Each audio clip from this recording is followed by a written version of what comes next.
मैं अपनी stock investing के लिए कौन कौन से स्मॉल केसेस यूज करता हूं और स्मॉल केस में रीबैलेंसिंग का क्या कॉन्सेप्ट है, ये सब जानेंगे इस वीडियो में।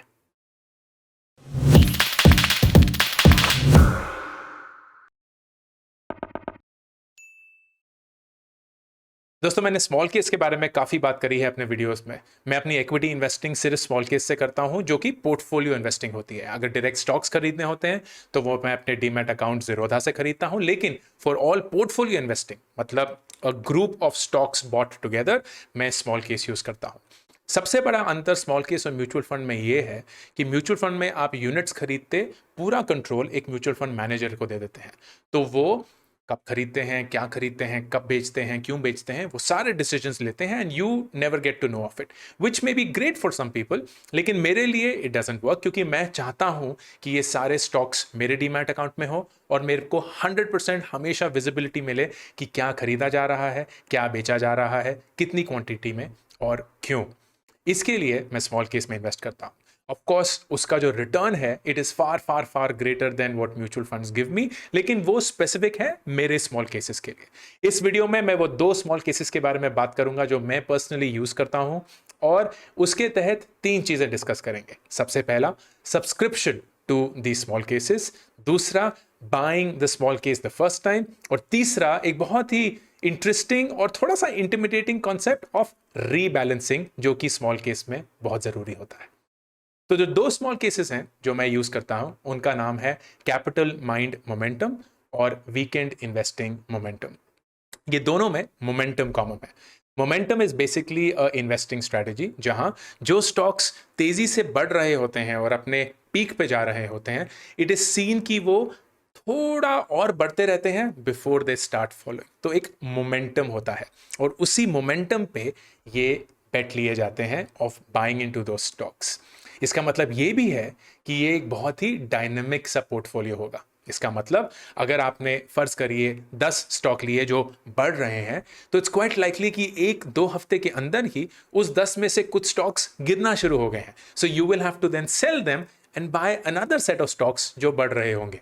And that's why it requires something called rebalancing, जिसके बारे में इस वीडियो में थोड़ी देर में बात करेंगे। तो मैं कैपिटल माइंड मोमेंटम के होम पेज पे हूं और इसमें आपको देखेगा डेली चेंज 1.67 CAGR या compounded annual growth rate, which is in some way the return that you getting off close to 60%, which is insanely high. इसको लो वॉलेटिलिटी बोला है, लेकिन प्लीज ये लो वॉलेटिलिटी नहीं है। आई don't know why they have marked it like that. This is somewhat high volatility, क्योंकि जब वो स्टॉक्स बढ़ रहे होंगे तो वो उतनी तेजी से गिरेंगे भी अगर मार्केट गिर रही होगी, and that is something that you have to be mindful of. This portfolio aims to capture the momentum factor of stocks, जो मैंने एक्सप्लेन किया, between 15 to 25 stocks and weekly rebalancing. इसका मतलब जो ये 15 से 25 स्टॉक्स हैं, जब आप खरीदेंगे, हर हफ्ते कैपिटल माइंड के जो रिसर्च टीम है वो उसको रिव्यू करेगी एंड फिर एक डिसीजन लेगी कि क्या इन 15-25 स्टॉक्स में से कुछ स्टॉक्स बेचने हैं, क्या कुछ नए स्टॉक्स खरीदने हैं, या किसी स्टॉक को वैसे ही रखना है जैसे कि वो है। And that is why you have to rebalance it every week, जिसके बारे में बात करेंगे। ये सारे जो ये दोनों स्मॉल केसेस हैं जो मैं बात कर रहा हूं, वो दोनों एक्सपेंसिव हैं because they have a flat one time fee जो आपको देनी पड़ती है। 3 महीने के लिए 4,000 रुपये और 12 महीने के लिए 12,000 रुपये। मैंने 1 साल का प्लान लिया है। इट इज़ इंपॉर्टेंट कि आप इसको पूरी कंसिडरेशन के बाद ही लें, क्योंकि ये 12,000 रुपये आपका एक एक्सपेंस है जिसकी वजह से आपके रिटर्न्स कम हो जाएंगे। तो अगर आप जो मिनिमम अमाउंट इन्वेस्टिंग अमाउंट है जो 54,000 है, अगर आप सिर्फ इतना ही इसमें इन्वेस्ट करेंगे एंड अगर आपको वो 1 साल का 60% रिटर्न मिल भी जाता है, तो यू विल मेक से राउंड अबाउट 30-35 हज़ार रुपये, जिसमें से ये 12,000 रुपये एक्सपेंस निकल जाएगा। क्योंकि ये वीकली रीबैलेंस हो रहा है तो आप short term capital gain tax देंगे, क्योंकि आप खरीदते और बेचते का अंतर 1 साल के अंदर ही मेंटेन कर पाएंगे। तो you will have to pay the 15% tax on that as well. And उसके बाद जो आपका रिटर्न निकलेगा, it will not be close to 60%, वो उससे काफ़ी कम होगा। Which is why my suggestion, अगर आपके पास एक लमसम अमाउंट है 3-4 लाख रुपए का, या अगर आप रेगुलरली 1 साल में SIP करके एक अच्छा सा अमाउंट हर महीने डाल सकते हैं, which is around about the minimum investment amount 50,000 रुपये, 70,000 रुपये, 1 लाख रुपये, जितना भी है, then something like this makes a lot of sense for you. The second one is weekend investing momentum. ये MISTATH है, कॉम्प्लिकेटेड नाम है, लेकिन इसका मिनिमम इन्वेस्टमेंट 25,000 है। मेरे हिसाब से ये अब मार्केट में अवेलेबल नहीं है, तो आप इसको साइन अप नहीं कर सकते हैं। मैंने ये 1.5 साल पहले या 1 साल पहले साइन अप किया था, तो I am now of course with the access, लेकिन अब ये अवेलेबल नहीं है। इसकी रिप्लेसमेंट के लिए मैं एक और सजेशन दूंगा towards the end of the video. जब आप सबसे पहली बार सब्सक्राइब करेंगे तो आपको सबसे पहले ये फीस जो है 4,000 रुपये अगर 3 महीने के लिए या 12,000 रुपये साल के लिए, ये आपको देनी होगी।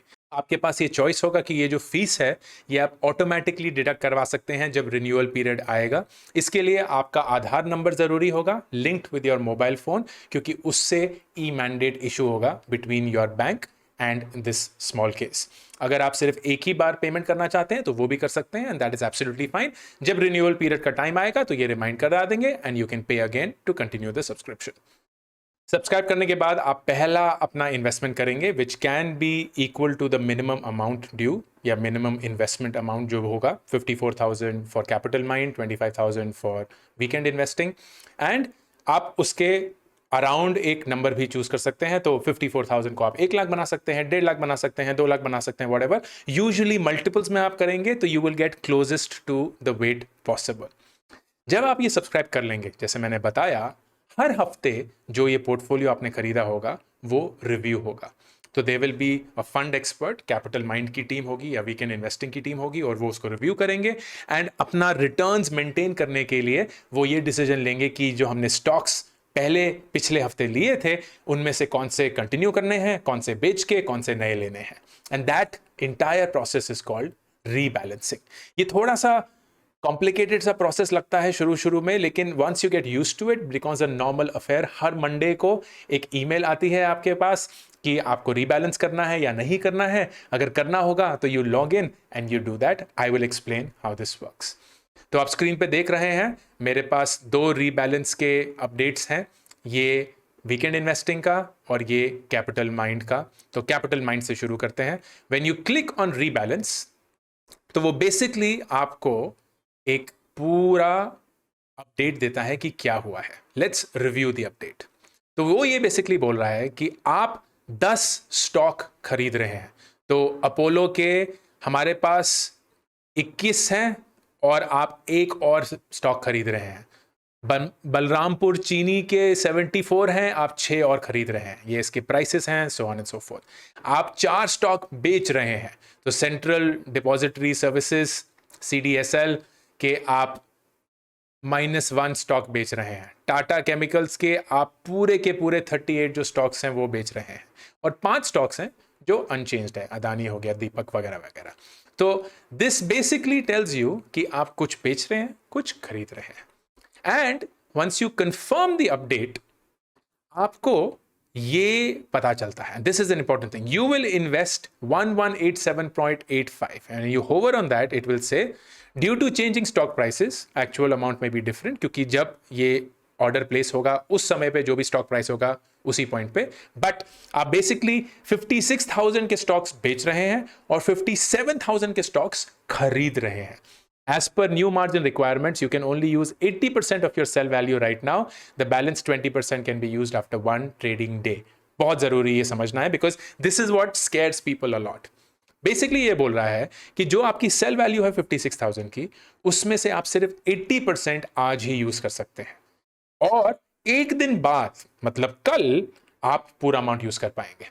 तो अभी क्योंकि 1187 आपको एक्स्ट्रा इन्वेस्ट करने हैं, लेकिन 56,000 में से सिर्फ 80% ही आपको मिलेगा, if you want to do this rebalance today itself, will have to pay something more from your pocket. Let's see how that works. Rebalance small case, and here is what it says. तो instantly वो ये बोलता है कि as per the new margin requirements, you can use only 80%, मतलब सिर्फ 44,000 रुपए मैं यूज कर सकता हूँ of the 56,000 जो मैं बेच रहा हूँ, and I only have 1,000 rupees in my Zerodha account, तो मुझे 12,000 रुपए और चाहिए for me to do this rebalance. इस पॉइंट पे आपके पास 2 डिसीजन है। या तो आप अपने ये फंड्स डालें। इसका मतलब ये नहीं है कि आप 12,000 रुपए एक्स्ट्रा डाल रहे हैं, क्योंकि ये 12,000 रुपए आप आज डालेंगे, कल ये 12,000 रुपए आपके पास वापस आ जाएंगे, बिकॉज वो जो 20% मार्जिन है 56 और 44 का, वो आपके अकाउंट में दिखने लगेगा, and you can then withdraw that back into your bank account, या आप उससे और स्टॉक्स खरीद सकते हैं, व्हाटएवर। या आप कंटिन्यू एनीवे कर सकते हैं, और जब आप कंटिन्यू एनीवे करेंगे तो वो सिर्फ वही स्टॉक्स खरीदेगा बेचेगा जो वो कर सकता है, which in this case you will see 0 to 14 failed, और वो वेटिंग फॉर ऑर्डर स्टेटस है, चल रहा है 13 और 14 failed, funds available were not sufficient to complete the orders for Grindwell. तो एक स्टॉक है वो कंप्लीट नहीं हो पाया। कल जब पूरे पैसे आपके पास आ जाएंगे, you will come back to this and you can complete this order. अगर आप आज ही करना चाहते हैं, you can go on repair order and it will again tell you what is the amount that is needed for you to invest and make this deal or this rebalance happen. This is how the rebalancing happens. Very, very important for you to not get scared. ये rebalancing जरूरी है, क्योंकि आप basically जो इस portfolio को, जो small case को है, उसके आइडिया को परस्यू कर रहे हैं, और उसके तहत ही आपको वो रिटर्न्स मिलेंगे। तो rebalancing whenever it is done is something that is very important. लेकिन रीबैलेंसिंग में ये एक नुआंस समझना जरूरी है कि आप सिर्फ 80% of your sell amount use कर सकते हैं सेम डे पे ही, अगले दिन पूरा मिल जाएगा, and you can then do that on your own. अब let's do the other one, which is weekend investing. Weekend investing में here is the update. Stocks you're buying, 5 stocks खरीदे जा रहे हैं, stocks you're selling, 4 stocks बेचे जा रहे हैं, 1 stock unchanged है। आप किसी भी पॉइंट पे इसको कस्टमाइज कर सकते हैं। That is what I love. Full control. I would never do that, क्योंकि ये किसी एक्सपर्ट ने मुझे सजेस्ट किया है, मैं एक्सपर्ट नहीं हूं, तो आई डोंट इवन नो कि मैं किस बेसिस पे बोलूंगा नहीं मुझे अदानी के 187 शेयर्स नहीं 180 शेयर्स चाहिए, आई डोंट नो। लेकिन if you want to, you can do that. Reset, and यहां it is saying confirm update, you will invest 1509 and rebalance करते हैं, again I require funds. Now this can be extremely tricky, which is why I'm saying, you know what, continue anyway, मैं कल आके इसको फिर से कर लूंगा, and placing your order, waiting for order status, and tuck, 8 of 9 filled, funds available were not sufficient to complete the orders for Dhampur Sugars, and मैं वो कल आके complete कर लूंगा। If I now go to my Kite, which is basically my Zerodha account, Demat account, ये सारे orders मुझे दिखते हैं। So every order that was placed, 8 on 8, 4 on 4, वो सारे 23 orders have been placed by just 2 clicks, those small case. But that's the power. I bought 23 stocks or placed 23 orders in just 2 clicks. Confirm update and go ahead and do it. Confirm update, go ahead and do it. And kal aake, I will just rebalance the entire piece and it will be done. And that's how you do it. Now, this weekly rebalancing can be quite intimidating, क्योंकि आप weekly rebalance नहीं करना चाहते, आप एक student हैं, एक young professional हैं, आपने ये पैसे तो डाल दिए लमसम में, लेकिन अब सडनली वो 25,000 रुपये एक्स्ट्रा डालने हैं, whatever the case is। तो इसके लिए rebalancing अगर थोड़ी धीरे हो, then it's great. And for that, if you still want to enjoy the upside of a really good small case, then this is something that I would recommend. ये आलोक जैन जो हैं, जो वीकेंड इन्वेस्टिंग के founder हैं, उनका recommendation था। This is not a paid promotion, मेरे को कहीं भी इन स्मॉल केस को रेकमेंड करने के लिए कोई पैसा नहीं मिल रहा है, nothing whatsoever. It's a product that I love and ये मेरी इन्वेस्टिंग स्ट्रैटेजी है। But when I shared this on Twitter, तो आलोक ने ये सजेस्ट किया था कि आप अपनी टीम को, क्योंकि वो यंग प्रोफेशनल्स है, you can recommend this. It is basically The objective is to create sizable alpha with liquid stocks. ये सारा टर्म्स है। बेसिकली ये है कि आपको अच्छा सा एक CAGR मिलेगा 33%, which is not bad at all, and इसमें मंथली रीबैलेंसिंग होगी। तो महीने में सिर्फ एक ही बार आपको रीबैलेंस करना पड़ेगा। मोस्ट इंपॉर्टेंटली ये सस्ता है। 3 महीने का खर्चा 2,500 रुपये, 12 महीने का खर्चा 7,500 रुपये। So you can actually start with as low as 42,000 rupees. 7,000 या 7,500 रुपये जो भी एनुअल सब्सक्रिप्शन है वो आप दे सकते हैं। And if you have of course a higher amount, you can get that. The CAGR is definitely really good. 33% is not a joke. हाँ, बाय द वे, अगर आप ये 5 साल तक मेंटेन कर सकते हैं, this 33% will completely change your game, and for that watch my video on how to budget your money, क्योंकि उसमें अगर आप वो नंबर डालेंगे, एंड मैंने ये रेकमेंड किया है कि 10 साल आपको अपनी जिंदगी के इन्वेस्ट करने हैं diligently every month with increased amounts, and अगर आप वो करेंगे आपको जिंदगी भर फिर पैसे इन्वेस्ट करने की जरूरत नहीं होगी. Of course it's still a good habit to do so, लेकिन even if you don't, this 33% will make you multi millionaire, करोड़पति, जो आप सोच भी नहीं सकते. These were my 2 small cases that I would recommend, plus the third one, which is the NNF10. ये इन तीनों के लिंक डिस्क्रिप्शन में है. If you have any questions on that, एक सवाल तो मैं करना भूल गया, which is tax implication, बहुत जरूरी. तो क्योंकि आप वीकली या मंथली रीबैलेंस भी कर रहे हैं, this will incur short term capital gain tax. Short term capital gain tax, which means आपने स्टॉक खरीदते और बेचते के बीच में 1 साल का अंतर नहीं रखा, and this attracts 15% tax. Short term capital gain tax stock level पे अप्लाई होता है, पोर्टफोलियो लेवल पे नहीं. इसका मतलब क्या है?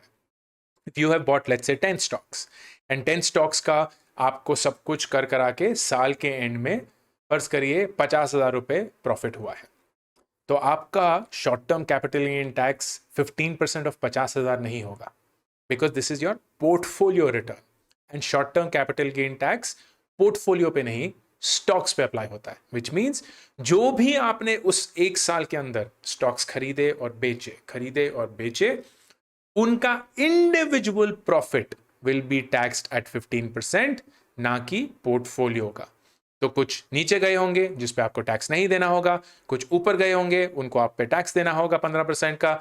कितना ऊपर गए होंगे individually, that will determine the tax. So don't make the mistake कि जो आपका टोटल रिटर्न है उसका 15% is the tax that you have to pay. नहीं, आपको ये डिटेल्ड कैलकुलेशन चाहिए होगी जो कि आपका डीमैट या ब्रोकर अकाउंट से आपको मिल सकती है.